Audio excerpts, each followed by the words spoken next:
All right, so you've been sharing some really interesting stuff with us about the data inside your business, Hmm. how it's kind of spread across different teams and systems. And Yeah. what we want to do in this deep dive is to figure out why exactly that's a problem, right? Why this scattered data, or what some folks call disparate data, Right. creates such a headache. And then more importantly, maybe even more importantly, how a modern approach can really help. Yeah, absolutely. I mean, it's definitely something that a lot of businesses find themselves dealing with, right? Like you have the data, but that's not enough. Right. It's really about using it effectively to actually make better decisions with it and Yeah. to really quickly and thoroughly understand what you're actually looking at. Yeah, and as we were looking at all the stuff that you shared with us, two big ideas kept popping up over and over again. Hmm. One was data silos, but Hmm. then the other was this thing called the modern data stack. Hmm. And, think of data silos for a second as those kind of like isolated pockets of information within your company, right? Right. So you might have your sales figures living in one system, Yeah. your marketing analytics in another, your customer support data, like who knows where else, Right. and there's not really any clear connection between them. Yeah, and they kind of, and just develop naturally as different teams are focused on their own specific needs and everything. Ah, But the thing is, those costs, those hidden costs, they could be so significant. mm-hmm. It's not just a minor inconvenience. This can really prevent you from seeing the whole picture of your business. Right. That just slows everything down. Yeah. We really want to help you to cut through that feeling of being overwhelmed by all that Right. fragmented data and actually bring some clarity to it. Yeah, let's zoom in on data silos for a second. Okay.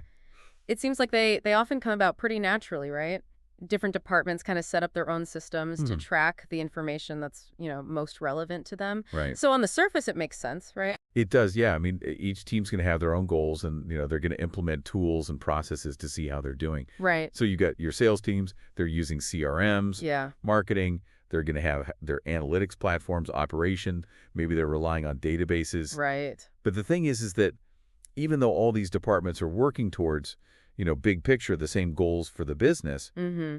their activities are connected, Yeah. but often their data stays locked up in those individual systems. Yeah. And I think the problem, and this is something that your sources really highlighted, was that the true cost of that isolation Mhm. can be a little bit hidden. Mm-hmm. It's not always immediately obvious how much these disconnected systems are actually costing the business in terms of lost opportunities and efficiencies and things like that. Absolutely. It's like this little drain on your potential that you don't even really see. Mm-hmm. And think about those key decisions that we saw in your material, right?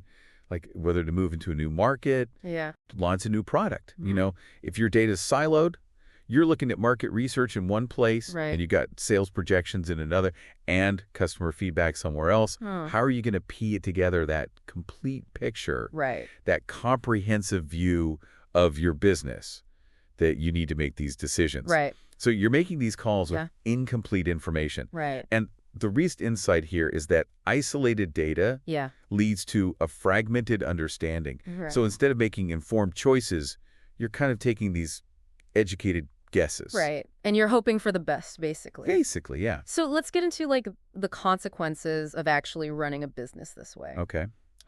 With these data silos, what are some of the real world consequences? Mm-hmm. And your sources broke it down into a few really important ones. Yeah. The first one was a lack of clarity for decision making. Right. Yeah, and this is huge Mm-hmm. because when that vital data isn't readily shared between departments, Yeah. each team is only working with a limited perspective. Right. Their analysis is confined to their own little isolated data set, so it Yeah. makes it so much harder to collaborate, to work together towards common goals, Mm-hmm. or even to identify problems that might actually span across different departments. Yeah, it's the collaborative data-driven approach. It's just not there. Not there? And without that enterprise-wide view of your data, it's tough to spot and fix those inefficiencies that might be costing you money, across the whole organization. Exactly. And leaders and technical decision makers are often left making these big calls in a fog Right, because the data is missing that crucial overall context. And right. one of your sources said it really well. They said this lack of clarity can lead to bad decision making with potentially devastating consequences. Yeah, that's a pretty big statement. Yeah, it is. So the second consequence that your sources talked about was how these silos can actually hold teams back from hitting their targets. Right. Which makes sense, right? Like if you don't have the right information at your fingertips and Mhm. efficiency, it kind of creeps up. Absolutely. And it's not just the inefficiency, it's the fact that you don't even know what you don't know. Right. So you're looking for something, you need it, it it's in another silo. Right. You got to go on this manual treasure hunt to find it if you even know it exists in the first place. Yeah. This need to go examining each silo separately Yeah. leads to disconnected insights, and that hits your productivity. Hmm. Your sources talked about missed opportunities, Yeah. late identification of threats or areas for improvement, Hmm. and even incorrect data analytics and reporting. So building on that idea of unclear decisions, it sounds like these silos actually make it harder for teams to do their work, Absolutely, yeah. to actually execute on those plans. Exactly. And if you've got an inaccurate view of your results Yeah. and a limited view of your customers, Right. you're working with a blind spot. Yeah, and then the final consequence that your sources brought up was slow response times in markets that are changing super quickly. Right. And that's such a big deal these days, right? Like in today's business world, you've got to be able to move fast. Yeah, And it seems like data silos are just a huge roadblock to that. they are. Because being able to react to challenges and to grab those new opportunities that pop up Right. often depends on having access to information from the whole company. Right, the whole enterprise. Yeah, and when your data is connected, it cuts down on all that duplicated effort between teams, Right. and it gives you a much richer foundation to do things like predictive modeling and Yeah. to gain those crucial insights quickly. So breaking down those silos and connecting the data can actually speed up decision-making, Mhm. which means leaders can respond more quickly to threats, Yeah. capitalize on opportunities, and just generally outmaneuver the competition. Absolutely, and that brings us to the idea of a solution, which is where this modern data stack comes in. Okay. Your sources describe it as this collection of cloud-based tools and technologies that are made to tackle these data challenges head-on. All right, so let's paint a picture for folks. What does this modern data stack actually look like? Like, Yeah. what are its core priorities, Mhm. and what are the key pieces that make it up? So the focus is really on giving power to the people who are actually using the data. Right. So the business users. So you want flexible self-service analytics. Uh-huh. So that means that people can access and analyze the data that they need without always having to rely on it. Right. It also prioritizes governed data Okay. on these trusted platforms. So, the data is high quality and it's secure. And at the end of the day, the goal is speed to insight. Right. So getting that valuable information to the people making decisions as fast as possible. Yeah, that sounds perfect for someone who's, really wants to get up to speed quickly, but also wants to make sure that the information's good.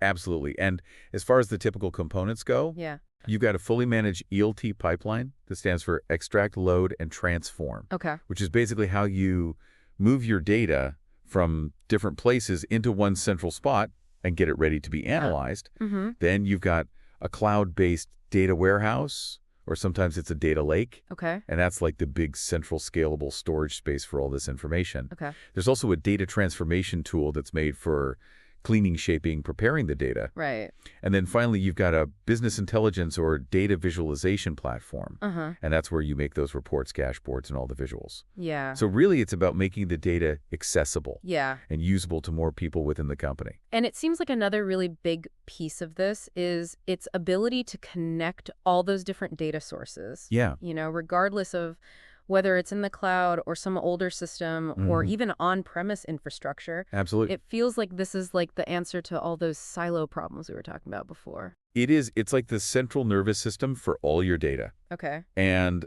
the main goals of the modern data stack really are to tackle all those problems that we talked about earlier. Right. So streamlining the flow of data, Yeah. connecting, and making it possible to analyze all that different data that you have, Right. getting actionable insights that actually add value to the business, improving overall efficiency, uncovering new opportunities, Yeah.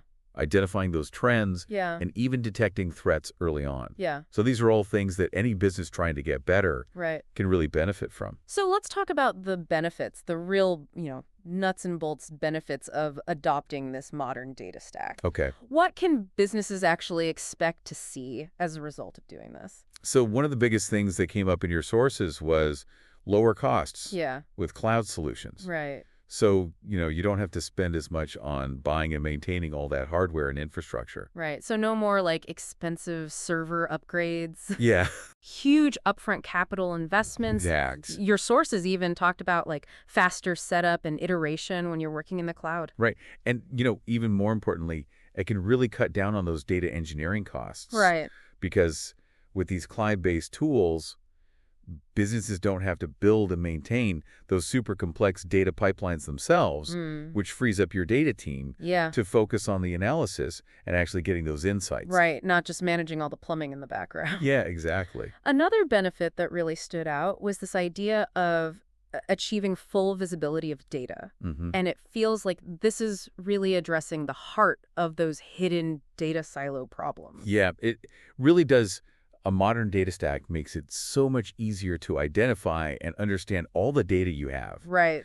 No more guesswork and blind spots. So if you've got a well-implemented data visibility program, businesses can do a lot more than they could before, right? Yeah, they can track their finances, monitor how their teams are doing, oversee project progress, manage resources really well. Right. And they can even spot those weaknesses or risks early on. Yeah. Get insights into how data is being used, Right. and strengthen their privacy and access control. So basically, it just leads to faster and smarter decisions across the board. And that idea of identifying trends and opportunities earlier that's so critical these days, right? It is, because companies are generating so much data now. Right.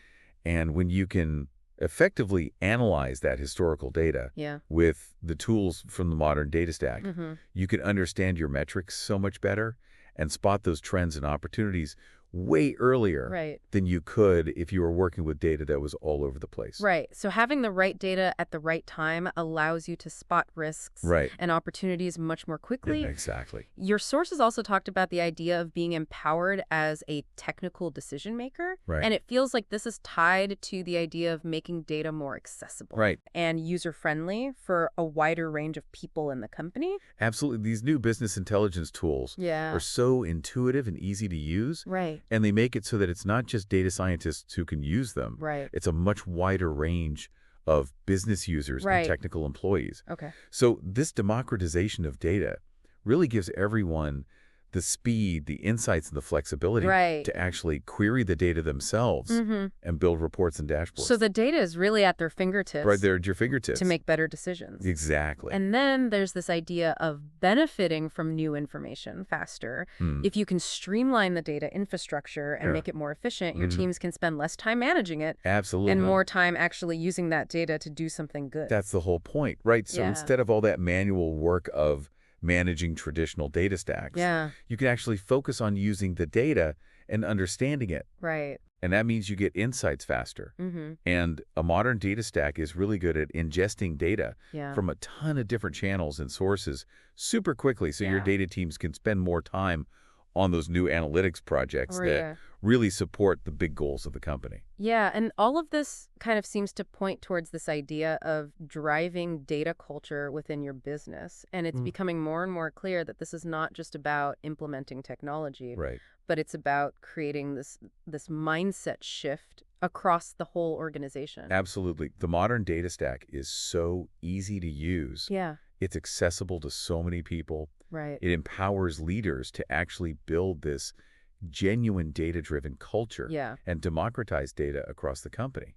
And this leads us to the idea of cultivating a data culture, which is something your sources talked about a lot. And, one of your sources had a really great definition from Tableau that really captured what this actually means. They described it as the collective behaviors and beliefs of people who value practice and encourage the use of data to improve their decision-making. And when you do this, data becomes woven into the operations, the mindset, the identity of the organization. It's like part of the DNA of the company at that point. Yeah, it's not just having the data. It's about making it a part of how you think and how you do things at every level. So why is it so important for businesses to invest in technology that focuses on creating this data culture? What are the big advantages that it can bring? One of the biggest things is that it can future-proof your business. Because when you have easy access to all that good business intelligence, you're not just tracking past trends. you can use those fancy predictive modeling techniques. Right. And that helps you stay ahead of the competition Yeah. and adjust to those changes in the market. Okay. And the best part is you're targeting the right customers with the right message at the right time. So it's about being proactive instead of reactive, right? Exactly. Using data to see what's coming and making adjustments before it's too late. Yeah. And another big benefit is that it helps you find those efficient growth opportunities. Okay. Because when you have that full picture of all your business data, yeah, you can see those high-impact quick wins, the things that will give you the biggest results with the least amount of effort. And that's huge when budgets are tight. Huge, especially then. Right, when every dollar counts. Absolutely. And then finally, having a strong data culture helps to unite your teams around shared goals. Okay. And that's because data can become like this common language, this source of truth that breaks down those old departmental walls. Right. And as people see the benefits of this data-driven culture, they become more and more interested in using data analytics and visualizations and reports to inform how they make decisions. So data professionals can work more efficiently, and non-technical people can easily access the data they need. Exactly. And ultimately, this helps leaders create a data-informed organization while also managing risk and making sure you're following all the rules. Absolutely. So, in a very practical way, Yeah. how can the modern data stack help build this data culture? Right. Your sources gave us some really good ideas. Yeah. And it starts with leadership. Okay. They have to lead by example. Right. Management needs to be using data in their discussions and at their projects. So if they're not doing it, it's going to be hard to get everyone else to buy. And what's the next big step then? You got to have clear communication about data. Okay. So that means having a data glossary, Right. a shared document that defines all the key data terms so everyone's on the same page. Right, speaking the same language. Exactly. And you got to invest in educating your employees so that they know what data is available, how it's used, and how it can help them in their jobs. So really it's about creating this shared understanding. Right? Making sure everyone feels comfortable working with data. Exactly. And then you got to promote data sharing and transparency across all the different departments. Yeah, breaking down those silos. Break down those silos, So that information can flow more freely. Right, because when data sharing is a goal and it's encouraged, it leads to more collaboration. Right. And it means that valuable info doesn't stay locked away. So it's about moving away from this idea of data ownership and towards data utilization. Exactly. Data utilization for the whole company. And another key step is to actually use that data to standardize your processes and unite your teams. Okay. Because when you can look at data from across different departments, you can often find more efficient ways to work. Data-driven organizations tend to have more standardized processes, and that makes the flow of information smoother and more predictable. So the data can actually help to make things run more smoothly. It can. And help teams work together better. Exactly. And then finally, your sources talked about incentivizing data-driven practices. So that could mean setting clear goals for the whole company. Okay. And then rewarding the people and teams who use data to actually improve the business, whether it's customer engagement or product quality or innovation. So it's kind of like this positive feedback loop. Yeah. Right. Right. You're encouraging the use of data and you're recognizing and rewarding it. So to wrap things up in this deep dive, we've seen how those data silos that we started talking about are a real roadblock to a business operating effectively. They are. They get in the way of good decision-making. They slow down progress, and they make it so much harder for a company to adapt and succeed in this ever-changing business world. Absolutely. But we've also seen how this modern data stack can be a really powerful solution. Right. It gives you the tools to connect all that scattered data, gives you that big picture visibility, and helps you get insights way faster. And as we've talked about, it's not just about the technology. It's not just about the tech, It's about building that data-driven culture where everyone understands how important data is and feels like they can use it to do their jobs better. Right. And ultimately to achieve better results for the business. Exactly. The technology helps to make that cultural shift happen. And the culture, in turn, actually makes the technology more effective. Right. So they really go hand in hand. They really do. So as you're thinking about all the data that you have access to right now, what could you learn if you had a more connected and transparent view of it? Right. Could it unlock some insights or opportunities that you haven't even thought about yet? Right. And what steps can you take to actually encourage a more data-informed approach in your own area? Right. Those are some great questions to think about. They are. Thanks for taking this deep dive with us. Yeah, this is a great conversation. Appreciate it. Yeah, of course.